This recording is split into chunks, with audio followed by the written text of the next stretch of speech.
Yo guys, bersama saya lagi dalam Alright Nopo Channel. So dalam kesibukan Kementerian Ekonomi ya untuk membuat dasar kerangka dalam rancangan Malaysia yang ke-13 ini.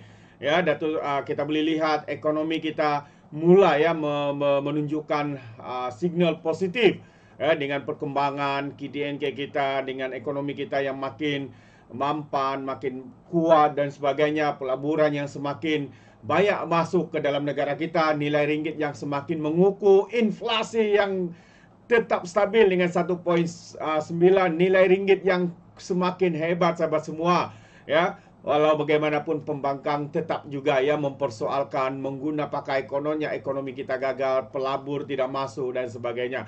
Dan sekali lagi soalan ya yang diberikan oleh ahli parlimen daripada wakil daripada kerajaan dan khususnya daripada ahli parlimen daripada PAS ini dijawab mantap oleh OIB Rafizi Ramli ya di parlimen sebentar tadi, khususnya berkaitan dengan rancangan Malaysia yang ke-13. Jadi tanpa membuang masa, ayo kita tonton bersama video ini untuk kita lihat ya apa yang berlaku sebentar tadi di dalam parlimen. Yang Berhormat Menteri Ekonomi untuk menjawab. Assalamualaikum warahmatullahi wabarakatuh dan salam sejahtera. Terima kasih Datuk Yang di-Pertua dan Kuala Pilah. Rancangan Malaysia ke-13 atau RMK 13 merupakan kesinambungan kepada RMK 12 yang akan berakhir pada tahun 2025 ini. Kementerian Ekonomi pada masa ini telah pun memulakan gerak kerja rancangan Malaysia ke-13 yang dijangka akan dibentangkan di Parlimen pada suku ketiga tahun 2025. RMK 13 perlu dirangka dengan lebih holistik, strategik dan inklusif bagi mencapai matlamat ekonomi madani untuk menstrukturkan semula ekonomi dan masyarakat ke arah menjadikan Malaysia sebagai peneraju ekonomi Asia dan meningkatkan mutu hidup rakyat. Bagi membolehkan kerajaan menggubal satu dasar yang komprehensif, pendekatan yang tangkas dan lebih mendekati rakyat amat diperlukan. Sehubungan itu, penglibatan daripada pelbagai pihak dan semua lapisan masyarakat akan diambil kira. Pandangan dan cadangan yang disuarakan akan dijadikan input dalam usaha kerajaan merangka strategi dengan memperkenalkan beberapa reformasi yang lebih berani dan radikal yang dalam sistem kerajaan sekarang dengan izin Datuk Yang di-Pertua kami rujuk sebagai sesuatu yang bold and radical. Datuk Yang di-Pertua, Kementerian Ekonomi sedang giat melaksanakan pelbagai sesi libat urus, perbincangan, dialog serta mesyuarat dengan kumpulan perancang antara agensi ataupun IAPG bagi mendapatkan input dan cadangan yang akan diambil kira dalam RMK 13. Persidangan permulaan RMK 13 telah dianjurkan dengan kerjasama Bank Dunia dan UNDP pada 5 dan 6 September 2024. Persidangan ini merupakan platform untuk berkongsi maklumat dan pengalaman daripada pakar tempatan dan antarabangsa mengenai trend mega, isu dan cabaran sosioekonomi serta strategi yang bersesuaian untuk diambil oleh kerajaan dalam rangka dasar dan hala tuju RMK 13. Dan semasa persidangan ini, kerajaan juga telah mengumumkan akan mengadakan satu program tambahan berbeza dengan penyediaan RMK yang lepas, iaitu untuk mengadakan program Madani Mendengar bermula September hingga Disember 2024, dan ini adalah mekanisme bagi mendapatkan input dan pandangan yang lebih luas daripada kumpulan-kumpulan biasa. Kalau yang biasanya adalah kumpulan perancang, badan-badan kerajaan dan dunia, sekarang ini ia akan turut melibatkan pihak kerajaan negeri, pihak swasta, pemain industri, akademia, mahasiswa, pertubuhan masyarakat sosial dan pertubuhan bukan kerajaan serta orang awam biasa. InsyaAllah, Kementerian Ekonomi juga telah melancarkan portal RMK 13 bagi membolehkan rakyat biasa, sesiapa sahaja menyuarakan pandangan dan aspirasi yang perlu diambil kira. Dan akhir sekali Datuk Yang di-Pertua, dengan kesempatan ini saya mohon supaya ahli-ahli yang berhormat bukan saja untuk mewar-warkan kepada rakyat di kawasan masing-masing, tetapi boleh turut serta dengan menyatakan pandangan, cadangan atau apa saja di portal Madani Mendengar RMK 13. Terima kasih Datuk Yang Dipertua. Soalan tambahan yang berhormat Kuala Pilah. Terima kasih Mbak Menteri di atas jawapan yang baik, terutamanya apabila ia melibatkan undertaking tadi dengan izin untuk mengadakan dan telah mengadakan libat urus dengan semua stakeholders. Soalan saya, melalui program jelajah ini, apakah bentuk libat urus tersebut atau perbincangan telah dilaksanakan sebagai inisiatif untuk mengumpulkan input daripada kumpulan pemikir awam, wakil sektor swasta dan rakyat bagi aspek perancangan pembangunan ekonomi luar bandar khususnya, bagi meningkatkan peluang ekonomi bagi belia di luar bandar? Terima kasih.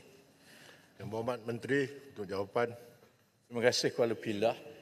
Selain daripada input biasa yang memang kita akan dapat daripada agensi-agensi ataupun NGO dan CSO yang bidang mereka adalah pembangunan luar bandar dan belia luar bandar, kali ini melalui inisiatif Jelajah Madani, kami akan turun ke kawasan-kawasan itu dan saya akan duduk dan mendengar sendiri. Selalunya satu kumpulan itu dalam 100 orang pemegang taruh bagi sesuatu isu dan mereka ada dalam 3 jam untuk menanya soalan, memberi pandangan dan sebagainya. Jadi tetapi dalam tempoh yang kita ada sehingga akhir 2024 ini, sudah tentu kekangan masa itu berlaku. Sebab itu saya juga mohon supaya pemegang taruh, termasuklah mereka yang berada di luar bandar dan sebagainya, menggunakan juga peluang untuk menyuarakan terus di laman portal RMK 13 itu. Kami akan lihat daripada semasa ke semasa dari segi dapatan maklumat itu, dan kalau perlu ditambah daripada jadual yang ada, jadual sekarang ini ada lebih kurang dekat 100 dalam tempoh 3 bulan yang kami nak kena laksanakan. Kalau ada keperluan untuk kita tambah lagi, kita akan cari jalan ke arah itu. Terima kasih Datuk Yang Dipertua. Silakan Yang Berhormat. Tekan Yang Berhormat. Temeluh. Silakan. Okey, terima kasih Timbalan Speaker. Temeluh ingin mengetahui melalui program Jelajah Madani, apakah strategi kerajaan Madani untuk merapatkan jurang sosio-ekonomi antara negeri dan juga lokaliti?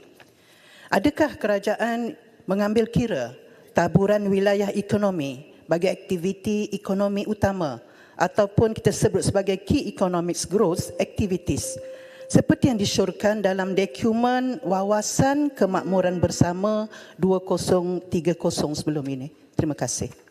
Yang Berhormat Menteri untuk jawapan. Datuk Yang Dipertua, soal untuk merapatkan jurang pembangunan di antara wilayah-wilayah dalam negara ini, itu memang tonggak dasar kerajaan. Dan sebab itu kalau kita tengok, ia diselaraskan dalam segala bentuk pelaksanaan ataupun dengan izin program desain kerajaan. Peruntukan belanja pembangunan contohnya memang dilebihkan kepada kawasan-kawasan yang kurang membangun berbanding dengan kawasan yang lebih membangun. Jumlah penerima dalam program-program meningkatkan pendapatan keluarga ataupun membasmi kemiskinan ataupun bantuan tunai juga dilebihkan kepada penerima daripada kawasan-kawasan yang kurang membangun. Jadi perkara itu memang adalah dasar kerajaan. Yang kita ingin capai di dalam RMK 13 ini ialah supaya penilaian dan perangkaan dasar itu tidak dilihat dari perspektif makro semata-mata di kalangan pemegang taruh di peringkat atas yang membuat dasar. Kita mahu mendengar sendiri daripada kumpulan penerima, contohnya kumpulan nelayan, daripada mahasiswa ataupun daripada anak muda di luar bandar, kerana masalah-masalah ini memang sedia diketahui. Tetapi yang menjadi cabaran kepada kerajaan ialah membangunkan program desain yang betul-betul berkesan dan tidak ada ketirisan. Sebab itu, Jelajah Madani, insya-Allah Saya berharap apabila kita mendapat input itu terus daripada penerima dan pemegang taruh yang menjadi penerima program-program ini, dia juga akan memberi perspektif mikro yang membolehkan kita menggarap semua ini untuk memastikan RMK 13 itu bukan sahaja dari segi dasarnya itu betul, tetapi program dan pelaksanaannya itu betul-betul tepat kepada kekangan dan keperluan penerima-penerima di bawah, terutamanya daripada penduduk di kawasan-kawasan yang kurang membangun. Terima kasih untuk itu. Berikutnya majlis. Terbaik sahabat semua. Itu dia jawapan mantap daripada YB Rafizi. Bukan satu tanggungjawab yang mudah, yang senang ya, apabila menyediakan rancangan Malaysia ini.